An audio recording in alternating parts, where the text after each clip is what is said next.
Assalamualaikum warahmatullahi wabarakatuh.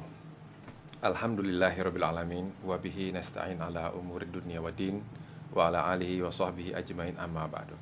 Alhamdulillah, saudaraku, saudara jamaah marhuman dimanapun berada, alhamdulillah di bulan yang penuh dengan keberkahan dan di hari yang penuh dengan keberkahan dan di tempat yang penuh dengan keberkahan ini, kita masih diberikan oleh Allah Subhanahu wa taala kesempatan untuk berbagi kajian Islam, berbagi informasi karena Allah Subhanahu wa taala. Seperti biasa, pada kesempatan yang berbahagia ini saya tidak sendirian, saya ditemani oleh sahabat saya, Ustadz Abu Yusuf. Assalamualaikum Ustadz. Apa kabar? Warahmatullahi wabarakatuh. Alhamdulillah, bi khair Ustaz Jiyad. Gimana Ustaz Jiyad? Alhamdulillah kabar baik. Alhamdulillah baik Ustaz. Baiklah, saudaraku jamaah marhuman dimanapun berada, pada kesempatan yang berbahagia ini kita mencoba untuk mengangkat tema dimulai daripada pembahasan tentang zakat, khususnya zakat fitrah. Satu kita berangkat daripada muqaddimah tentang zakat fitrah. Satu bisa coba memaparkan tentang zakat fitrah dan hikmahnya zakat fitrah. Ya, baik. Sebelumnya mungkin formatnya tidak sama dengan pembahasan puasa kemarin saja ya. Ya, yang sebelumnya. Kalau pembahasan puasa kemarin kita bahas langsung ke pertanyaan. Karena emang puasa itu sering dilakukan, baik puasa wajib atau puasa sunnah. Adapun zakat ini sifat amalannya satu tahun satu kali. Jadi terkadang pertanyaan itu muncul ya satu tahun satu kali. Sehingga perlu kita membahasnya satu persatu secara sistematis. Kita mulai dari makna zakat itu sendiri. Yang dimaksud dengan zakat fitrah itu zakat jiwa. Istilah itu diambil dari kata fitrah yang asalnya atau maknanya adalah asal dari kejadian, asal kejadian. Zakat fitrah itu menjadi zakat atas jiwa sebagai pembersih jiwa, sebagaimana zakat mal itu pembersih harta dari hak-hak mustahik. Apa sih hikmah diwajibkannya zakat fitrah yang memang beriringan dengan bulan Ramadan? Yang pertama, zakat fitrah itu dipastikan akan menumbuhkan rasa kasih sayang terhadap fakir miskin, dan fakir miskin akan sayang kepada orang-orang yang telah mengeluarkan hartanya dengan ikhlas. Jadi ini bukan hanya kasih sayang yang datang dari dari orang yang memberikan harta kepada fakir miskin, tapi juga dari fakir miskin kepada orang-orang yang memberikan harta. Meskipun orang fakir miskin tadi tidak bertemu, tidak kenal Ustaz ya? Tidak kenal. Karena memang lewat amil misalnya. Amil yang memberikan, orang yang kemudian memberikan harta, memberikan kepada amil, itu tidak bertemu langsung kepada fakir bertemu mustahik. Langsung kepada mustahik tadi. Tapi muncul rasa kasih sayang tadi. Munculnya kasih sayang itu Ustaz, maksudnya fakir miskin ini dia mendoakan, iya, atau lagi mana Ustaz? Jadi gambarannya sebenarnya digambarkan utuh di dalam surat At-Taubah ayat 103. Iya. Allah Subhanahu wa taala berfirman, faqala ta'ala, "Khudz min amwalihim shadaqatan tutahhiruhum wa tuzakkihim biha wa shalli 'alaihim. Inna salataka sakanun lahum wallahu samiun 'alim." Ini ayat menggambarkan tentang bagaimana orang-orang fakir miskin tadi orang yang memberikan harta mendoakan. Orang yang fakir miskin tadi juga ikut mendoakan. Dan itu menjadi kebahagiaan dan ketenangan bagi setiap orang yang saling didoakan tadi. Orang fakir miskin mendapatkan ketenangan dari apa yang mereka terima. Orang yang mampu mendapatkan ketenangan dari doa orang fakir miskin. Doa dari orang yang mustahik. Makanya kan mungkin kita banyak lihat orang-orang kaya. Betul, Ustaz. Mereka punya harta tapi kondisinya tidak tenang, jauh dari ketenangan. Kenapa? Karena ada harta yang kemudian mereka miliki, dititipkan oleh Allah, di situ ada harta orang lain, nggak dikeluarkan, tidak dinafkahkan ke jalan yang memang sesuai dengan apa yang Allah inginkan. Itu yang pertama. Yang kedua, hikmah mengeluarkan zakat fitrah ini sama seperti kita melaksanakan sholat sunnah yang beriringan dari sholat wajib. Sholat sunnah itu adalah merupakan amal yang dapat menambal kekurangan sholat wajib. Begitu juga zakat. Zakat itu fungsinya adalah menambal kekurangan dari puasa kita. Sebagaimana hadis Nabi SAW yang kurang lebih maknanya, ini riwayat Imam Ahmad bin Hanbal radhiyallahu taala anhu, zakat fitrah itu merupakan pembersih bagi orang yang berpuasa dari berbagai macam hal yang tidak bermanfaat, termasuk dalamnya perkataan rafath atau perkataan kotor. Jadi sekali lagi, puasa itu yang diiringi dengan zakat fitrah, kekurangannya di dalam itu ditutupi dengan zakat fitrah. Maka kemudian jangan sampai tidak. Selain hukumnya wajib, dia punya fungsi yang luar biasa, yaitu menutupi kekurangan puasa yang selama ini kita lakukan. Maksudnya selama ini kita lakukan sepanjang bulan Ramadan. Gitu. Jadi membayar zakat ini kan merupakan rukun Islam yang keempat, ya. Setelah melaksanakan puasa di bulan suci Ramadan. Kapan waktu dimulai disyariatkannya tentang zakat ini, Ustaz? Sejat ingat ya, kita pernah dulu muzakaroh bareng Habib Zain terkait dengan zakat gitu ya. Beliau menyampaikan jelas bahwa zakat itu disyariatkannya di tahun kedua Hijriah. Tahun kedua Hijriah. Beberapa hari sebelum Idul Fitri. Saya ingat sekali. Itu tuh jadi pembahasan panjang pada saat itu. Tapi kita paham betul bahwa disyariatkan zakat fitrah ini beberapa saat sebelum Idul Fitri itu tidak biasa gitu. Karena biasanya syariat itu dari Nabi SAW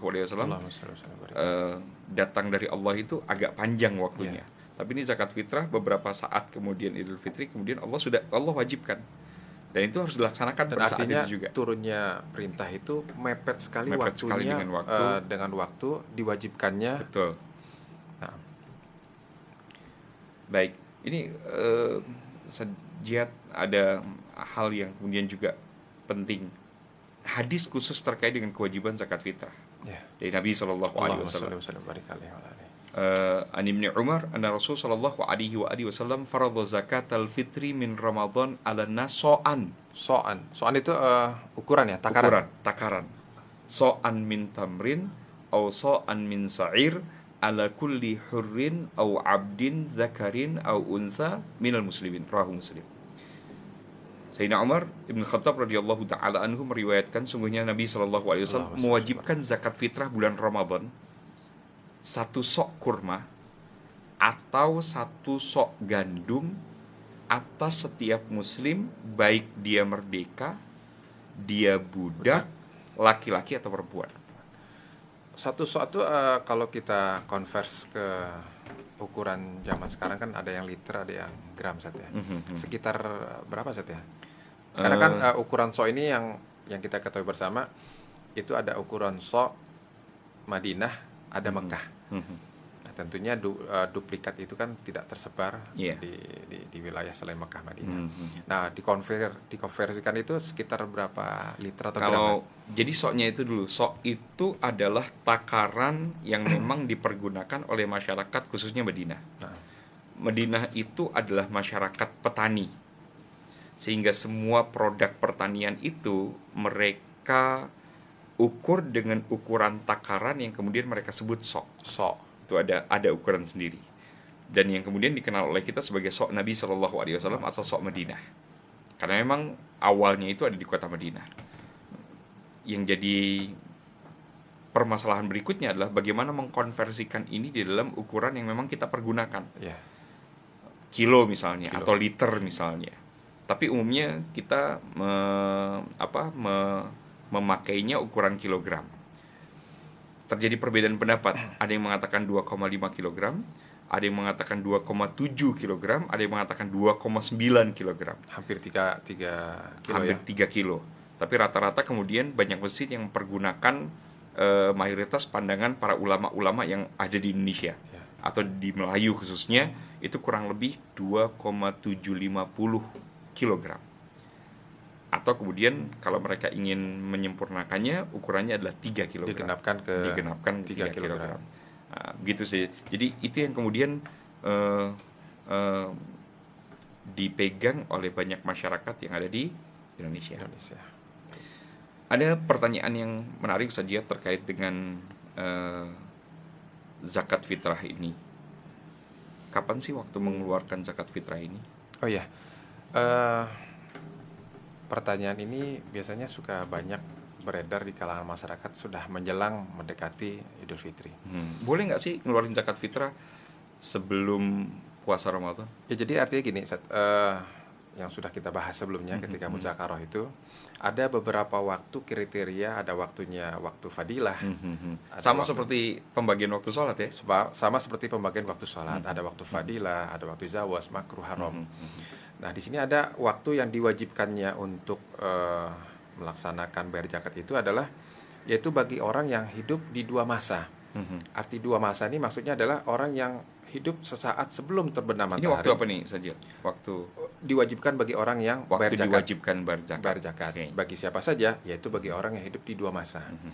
Masa sebelum terbenam matahari, sebelum malam takbiran kalau bahasa kitanya, dan dia hidup setelah terbenamnya matahari atau malam takbiran. Nah, bagi orang ini maka dia wajib. Nah, kapan dia melaksanakan membayar zakatnya? Itu waktu fadilahnya adalah setelah selesai sholat subuh sampai menjelang melaksanakan sholat Idul Fitri. Itu adalah waktu fadilah. Melaksanakan membayar zakat. Waktu yang kedua adalah waktu jawas. Artinya boleh saja dilakukan seperti tadi yang ditanyakan, yaitu dilakukan membayar zakat di masa waktu bulan suci Ramadan. Jadi mulai masuk bulan Ramadan sudah boleh sudah ada yang bayar zakat, itu boleh-boleh saja sampai pada waktu tadi disebut ya. Sampai waktu tadi. Yang waktu yang keempat adalah makruh. Makruh ini artinya sah saja, tapi kembali kepada istilah makruh itu kan tidak disukai atau dibenci. Kita lebih baik melaksanakan yang disukai. Nah, yang makruh ini waktunya adalah menunda membayar zakat sampai selesai sholat id. Sampai selesai sholat id dan terbenam matahari. Itu hukumnya makruh. Melaksanakan membayar zakat. Adapun yang kelima yaitu menunda sampai lewat hari pertama. Menunda sampai lewat hari pertama. Ditunda melaksanakan membayar zakatnya. Berarti yang dimaksud hari pertama itu tanggal 1 Syawal. 1 Syawal dan terbenam matahari. Itu sudah masuk ke dalam hitungan 1 hari. Lewat daripada terbenam matahari, maka masuklah hari kedua. Nah, ini ditunda sampai terbenam matahari, hukumnya adalah haram. Waktu haram. Dan apabila ada uzur, dia harus mengkodok, tapi tidak berdosa. Apa bentuk uzurnya itu saja? Uzurnya bisa jadi kemungkinan satu, mungkin harta yang dia ingin zakatkan belum terkumpul. Yang kedua, dia tidak menyerahkan kepada amil, tapi dia mencoba untuk menyerahkan langsung ke mustahik, dan belum ketemu mustahiknya yang bakal menerima. Yang ini bisa saja terjadi. Bisa saja terjadi di kota-kota besar untuk mencari mustahik agak sulit. Nah, bagi yang ada uzur, dia boleh mengkodok zakatnya dan tidak berdosa.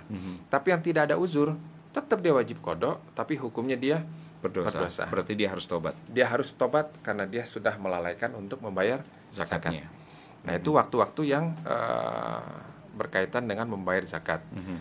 Adapun yang siapa sih yang menjadi pertanyaan, siapa saja sih yang wajib bayar zakat itu? Tentunya pertama adalah muslim. Tidak sah untuk orang selain muslim, atau bahasa yang kita kenal adalah orang kafir. Yang kedua adalah diwajibkan bagi orang yang merdeka. Tidak sah membayar zakat bagi budak. Meskipun sekarang sudah tidak ada. Sudah tidak ada, tapi ini tetap akan kita bahas. Betul. Karena merupakan amanah ilmiah. Jadi ini perlu juga dipahami oleh masyarakat kita. Ada yang bertanya gitu, kenapa sih fikih kita ini perbudakan masih dibahas gitu ya? Itu sudah banyak itu saat yang bertanya. Banyak. Pernah dijawab oleh Habibana Rizik Syihab. Beliau mengatakan bahwa syariat perbudakan itu tidak akan pernah dihapus sampai kapanpun. Kenapa? Karena memang tidak ada dalil dari Nabi Shallallahu Alaihi Wasallam untuk menghapus ini. Jika satu saat kemudian memang dibutuhkan, misalnya terjadi perang misalnya, maka ini tetap bisa dipergunakan. Jadi tidak akan pernah dihapus sampai kapanpun. Itu menjadi catatan. Yang berikutnya, catatan tambahnya memang Islam sangat concern sekali untuk menghapus perbudakan. Betul, Di antaranya dan yang pertama kali yang menghapus perbudakan adalah Islam. Terlihat daripada beberapa pelanggaran yang dilakukan orang yang melakukan misalnya jima di siang hari bulan suci Ramadan. Pertama kali yang harus dilakukan kifaratnya membebaskan budak. Ada urutan-urutannya. Betul. Terus juga dalam berikutnya adalah yang wajib bayar zakat orang yang memang memiliki sesuatu makanan lebih daripada yang dia perlukan. Artinya dia memiliki makanan yang dia perlukan. Itu termasuk sandang, pangan, papan begitu? Iya, artinya dia punya kelebihan itu. Kelebihan itu baik untuk dirinya dan orang-orang yang menjadi tanggungannya. Oke. Istrinya, entah itu anak-anaknya. Tanggungan dulu, Ustaz. Tanggungan itu ini perlu kita bahas sedikit nih sebelum kita lanjut ke syarat berikutnya. Yang disebut tanggungan itu siapa saja sih? Misalnya istri. Apakah seorang istri yang dicerai talak 1 termasuk tanggungan atau masih dalam tanggungannya? Jadi ini yang kemudian memang sering juga jadi pertanyaan. Batasan mana sih tanggungan itu? Jadi satu yang paling pertama itu adalah istri. Istri itu tanggungan. Meskipun kemudian istri ini sedang ditalak. Walaupun kondisinya dalam keadaan kondisi talak. Betul. Tapi dia masih masa iddah. Talak 1, talak 2 dan masih masa iddah. Begitu juga istri yang ditalak pada saat hamil meskipun sudah talak 3. Tapi kondisinya lagi hamil. Tetap masih tanggungan suami untuk membayarkan zakatnya. Yang kedua, anak ini perlu diperinci karena di Indonesia ini banyak anak yang sebenarnya mereka sudah balik tapi belum mapan, belum mampu untuk mendapatkan uang sendiri, artinya belum produktif ya, belum bekerja. Nah, ketika kemudian dia belum produktif, dia masih punya kewajiban untuk dibayarkan zakatnya. Yang dipastikan adalah anak belum balik. Kalau tadi sudah balik tapi belum produktif, yang ini belum balik, udah pasti dibayarkan zakatnya. Yang keempat adalah orang tua yang tidak mampu. Itu juga punya kewajiban bagi kita untuk membayarkan zakatnya. Ini adalah orang-orang yang masuk di dalam tanggungan nafkah yang sekaligus wajib kita bayarkan zakatnya. Nah, muncul pertanyaan, bagaimana dengan orang-orang yang ada di rumah kita? Apakah punya kewajiban untuk dibayarkan zakatnya? Apakah pembantu itu tanggungan kita? Bagaimana menurut Sajid? Yang muzakarah yang pernah kita bahas berkaitan tentang zakat ini sebenarnya pertanyaan banyak. Termasuk diantaranya bagaimana hukumnya janda, diwajib zakat atau tidak, atau yang kita juga sudah bahas sebelumnya, seorang istri yang punya penghasilan, sementara suaminya memang tidak punya penghasilan, artinya tidak bekerja. Bagaimana status untuk bayar zakatnya? Sebelum itu kita masuk ke pembahasan orang yang hidup. Salah satu syarat yang berikutnya adalah orang yang memang dia hidup di 2 masa. Di 2 masa, artinya dia hidup sesaat sebelum terbenam matahari, dan dia juga hidup sesaat setelah terbenamnya matahari malam takbiran. Apabila dia memenuhi 2 syarat ini, dia termasuk orang yang wajib bayar zakat. Ada pertanyaan yang kita coba pernah baca dari sahabat zaman marhuman di akun Instagram. Bagaimana hukumnya bayi yang lahir sebelum terbenam matahari? Jika bayi yang lahir sebelum terbenam matahari dan bayi tersebut hidup setelah terbenam matahari malam takbiran, maka bayi tersebut wajib zakat. Wajib dibayarkan zakat. Wajib dibayarkan zakatnya.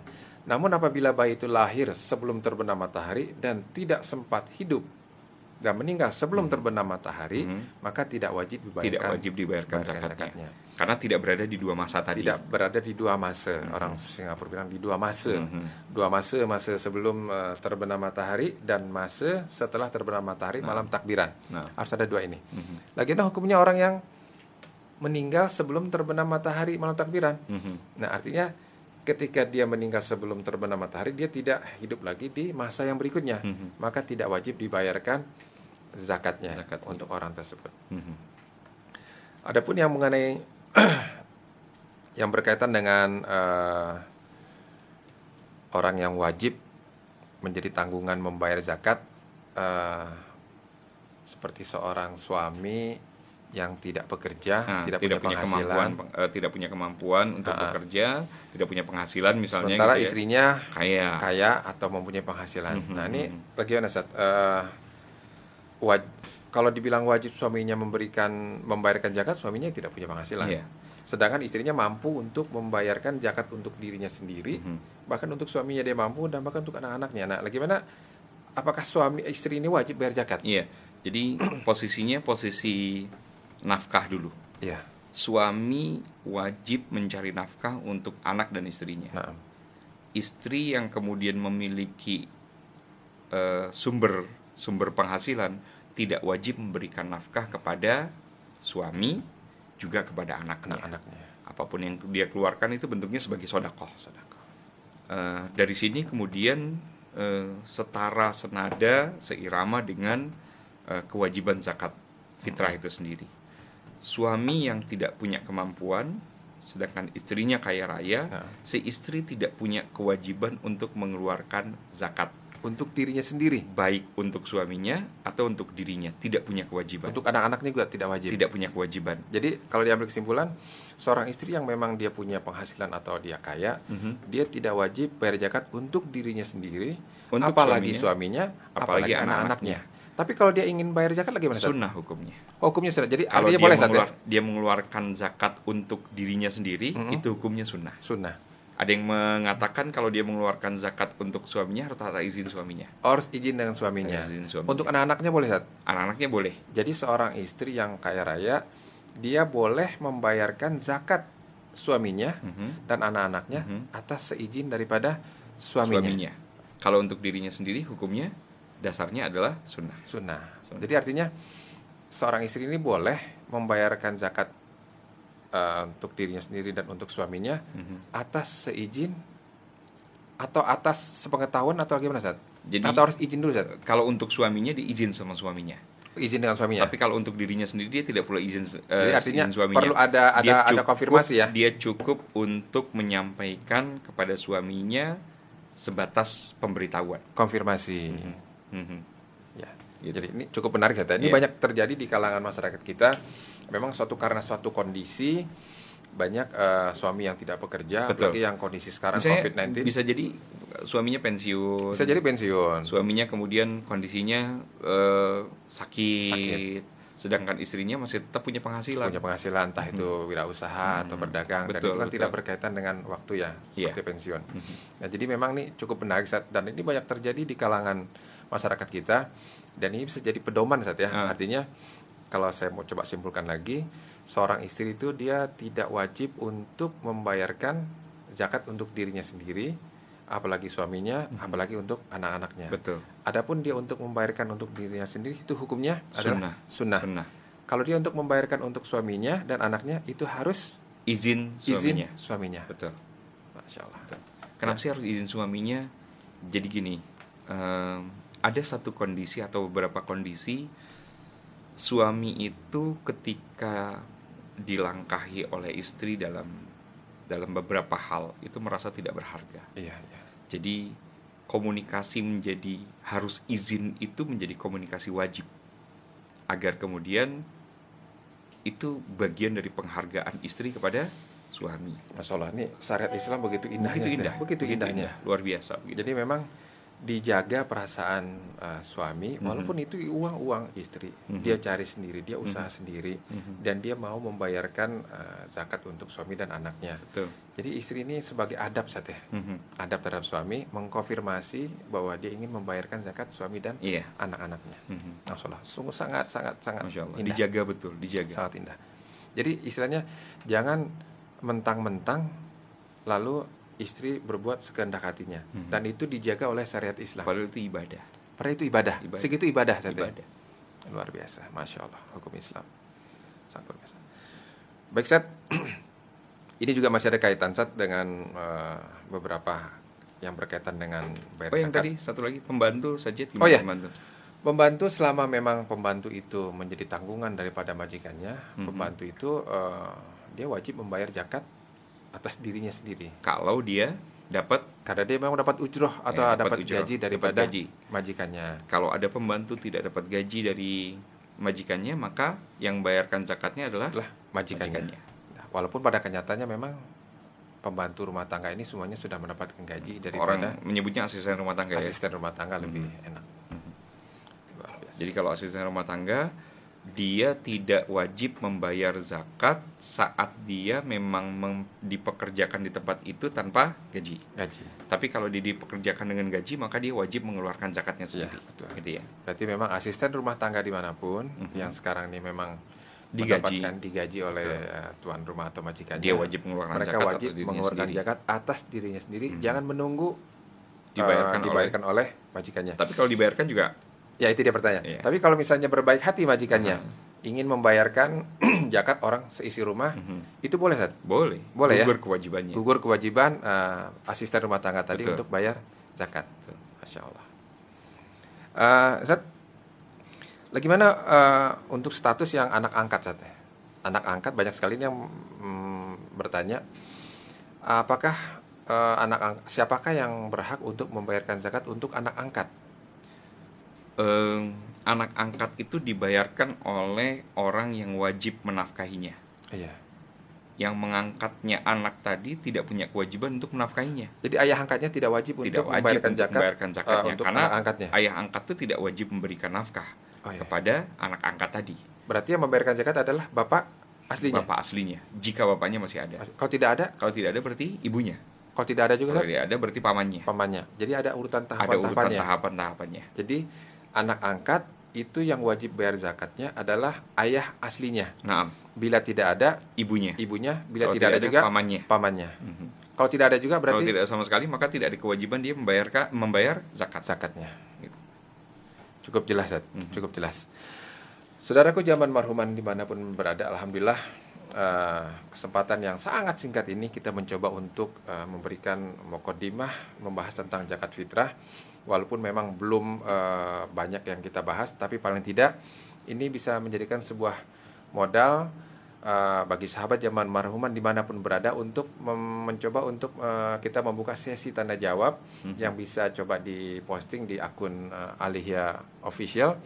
Dan kita tunggu atensi dan peran daripada saudara dan sahabat zaman marhuman berada. Pada kesempatan yang berbahagia ini kita tutup pertemuan kita yang membahas tentang bab zakat. Semoga ada manfaatnya. Wabillahi taufiq wal hidayah. Assalamualaikum warahmatullahi wabarakatuh.